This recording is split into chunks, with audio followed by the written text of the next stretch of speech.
Magandang umaga mga kaibigan. Nagbabalik po niyo po lingkod Dunkin Ride. At ngayong umaga ay magagala tayo papuntang North Quezon City. At nalalapit na mga kaibigan ang pagdating ng super typhoon. Kaya kailangan tayo mag-prepare at mag-iingat. Mag-imbak tayo ng mga pagkain, first aid kit, at kung ano-ano pa. At maging kapag matsyag. At bantayan natin palagi ang mga balita para meron tayong mga impormasyon.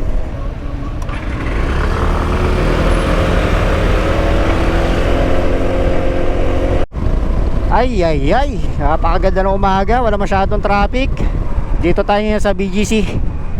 Mga kaibigan, di pa ako nakakain ng agahan. Uminom lang ako ng lemon water.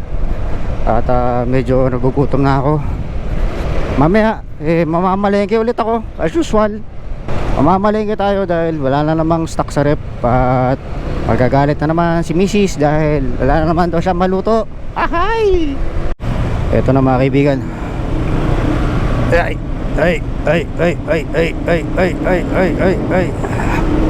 Mga kaibigan, nakakita ko sa inyo may pinasok akong posisyon sa crypto.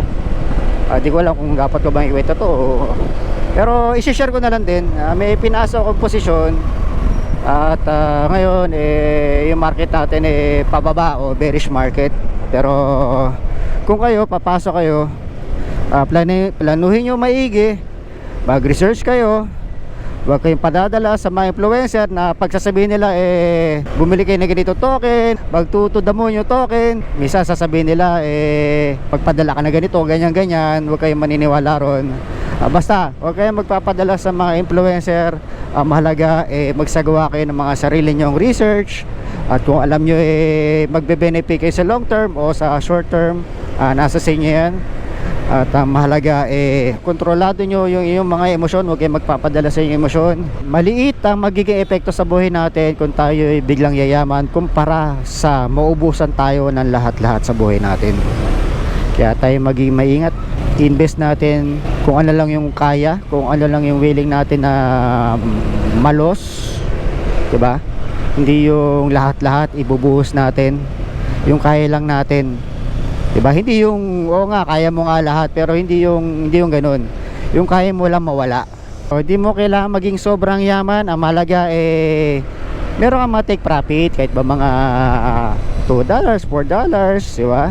Kita pa rin yan. Huwag kang magpapaka greedy dahil dyan maraming bumabagsak sa crypto. Hindi ito financial advice. Nagbibigay lang ako ng aking opinion. Ang mahalaga gumawa kayo ng sarili nyong research. Huwag kayong basta-basta maniniwala sa mga influencer.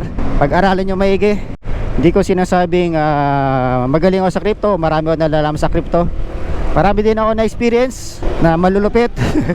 Kaya yung mga experience yun para sa akin isang magandang education o magandang paalala, magandang kaalaman.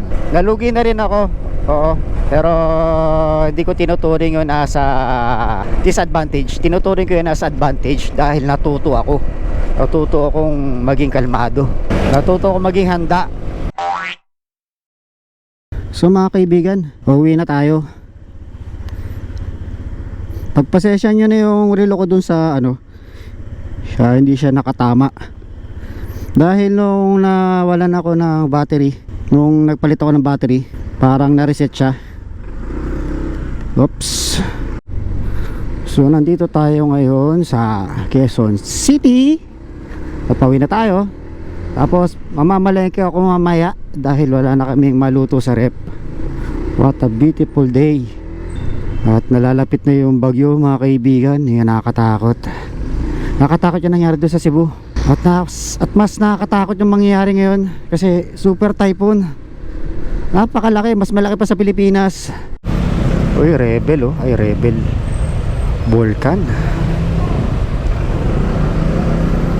Ako Volcan siya Tahimik ng Volcan pag walang aftermarket exhaust. Parang hindi big bike. Wala akong marinig na ingay. So nandito na tayo mga kaibigan, nasa Shaw Boulevard. Malapit na tayo mag Shaw Boulevard. At ang panahon ngayon medyo mainit. Although may paparating na bagyo, maulap sa ngayon maulap. At bukas paparating na ang pinakamalakas sa bagyo ngayong taon. Mga kaibigan, alam niyo kung bakit ako patuloy na nagbibideo, nag-YouTube? Dahil sa ako'y nalilibang habang ako'y nasa biyahe, para akong may imaginary friends na kausap, diba? Oh, galing oh. Oh ha, diba? Walang tingin-tingin.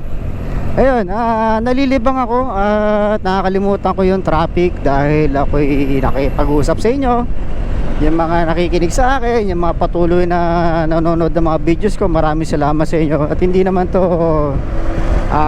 para kumita lang, ganyan-ganyan.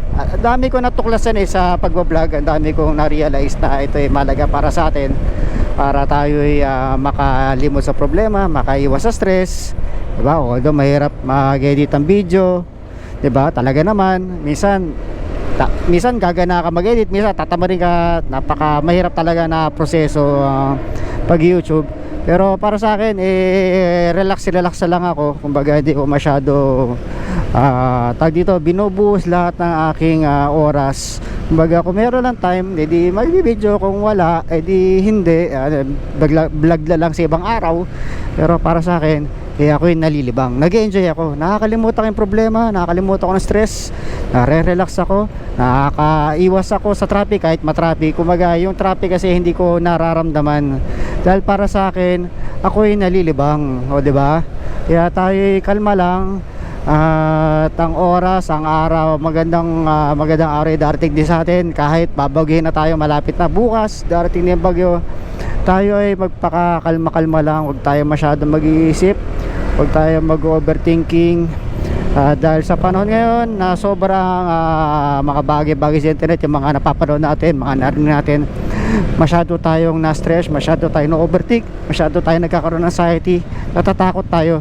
Kaya tayo magpakalma lang mga kaibigan, magpakalma lang mga kaibigan. At darating din ng time. Para sa akin hindi dapat tayo nakipagkarero o nakipagunahan sa achievements ng iba.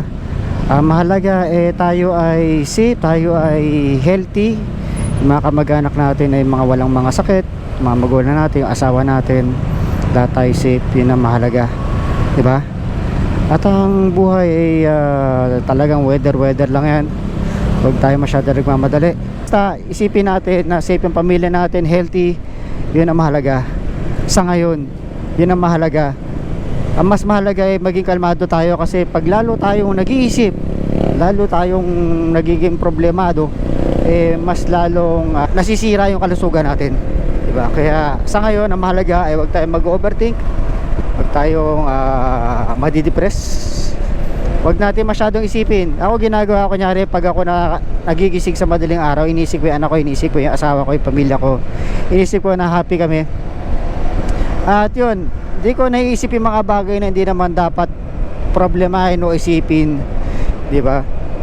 Di ba? Ang hirap kasi, ang hirap magpaka-relax sa panahon ngayon. Pero ito, sinishare ko sa inyo yung mga ginagawa ko sa aking buhay, para kahit paano kumakalma tayo at nakalimutan natin problema, para makatulog tayo na maayos at mawala yung stress. So di ba? Huwag tayo mag-alala kung sa tingin natin hindi umaayon sa ating mga kagustuhan, yung ating nangyari sa buhay natin ngayon o sa ating future. Darating din ang time, relax lang tayo. Kumbaga darating din yung time natin, di ka dapat malungkot, di ka dapat wag mong isipin na nagkamali ka o failure. Darating din ang time, magpaka-relax lang tayo, diba? Wag muna natin masyado isipin. Makipag-usap tayo sa pamilya natin, sa asawa natin, sa anak natin, sa mga kaibigan natin. Makipag-usap tayo, diba? Kamustahin natin sila, diba? Makipagkwentuhan tayo, makipag-meet up tayo, diba? Wag natin masyado wag tayo masyado naghahabol, dahil hindi naman lahat ng kayamanan sa mundo ay para sa atin, no?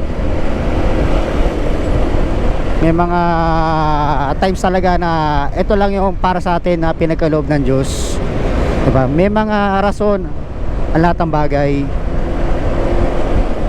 Pero nga dyan, sobrang yaman pero nagpapakamatay, malungkot, umiiyak. Pero tayo na katamtama lang o kakaunti lang ang yaman natin, ari-ari, pero nangiti tayo, di ba? Pero nga dyan iba, lahat na ang bagay sa mundo ay nasa kanya. Pero ba't hindi siya masaya? Di ba? Nasa isipan lang natin yan. Maraming bagay para tayo sumaya. Isipin lang natin na tayo ay malakas, na bubuhay, nakakain 3 beses ang araw. Diba? Relax lang tayo mga kaibigan. Napakasarap mabuhay sa mundo. Napakasarap mabuhay, napakasarap kumain, napakasarap uminom ng beer. Pero tama lang, tama lang. Napakasarap mag-ride, napakasarap magbakasyon, napakasarap pumunta ng probinsya, napakasarap kapiling ng mga mahal sa buhay, ng mga magulang, na anak, na asawa, mga kaibigan. Napakasarap huminga, napakasarap pumasok sa trabaho, no? Mahalin lang natin yung mga katrabaho natin. May dahilan, may rason kung bakit nangyayari ang mga to sa buhay natin, sa trabaho. May rason ang bawat isa sa atin kung bakit ganyan sila sa atin, kung bakit gano'n ang treatment nila sa atin. May rason. Meron din sila siguro pinagdadaanan, kaya tayo ay maging gentle lang sa bawat isa dahil hindi natin alam ang pinagdadaanan ng bawat isa sa atin, mga kaibigan. So kaya ganito yung mga pinagsasabi ko, kasi wala naman akong pumunta ng ibang magandang lugar na ipapakita. Kaya ito na lang yung naisipan ko, magbigay ng advice, papakalmahin ko kayo. Wag nyong isipin yung problema. Nakita tong Suzuki na to, parang laruan. Ito yung masarap gawing parang yung pag magka-camping ka, di ba? Parang sarap minivan ang dating, na parang laruan na, pero ang ganda. Nakakatuwa siyang tignan. Minsan naman may mga kaibigan ako na parang nagtatapos sa akin, masyado ron busy, nakalimutan ko na yung tropa, di na raw nagpaparamdam, ganyan. Katulad na sinabi ko, relax lang tayo, hindi natin alam ang pinagdadaan ng bawat isa sa atin. Minsan busy lang, kaya minsan hindi nakapunta sa mga barkada nights, sa mga birthdays, ganyan. Pero deep inside is tayo magkakaibigan pa rin, tunay, di ba? Magkakapatid. Natural talaga na tayo ay naging busy, lalo na pag tayo tumatanda, marami tayong responsibilidad, marami tayong binubuhay, di ba? Kalma lang, di ba? Nandiyan pa rin yan, nandiyan pa rin tayo, nandiyan pa rin kami para sa isa't isa. So nandito na tayo sa palengke. Malengke na tayo. Ay putek. Ay.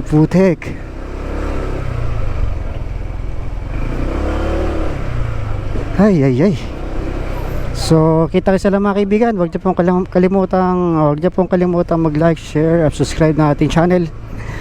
At huwag niyo rin pong kalimutang i-hit ang notification bell. Sige, magkaroon po kayo ng mga bagong information sa mga bago po natin mga video, mga kaibigan. Peace.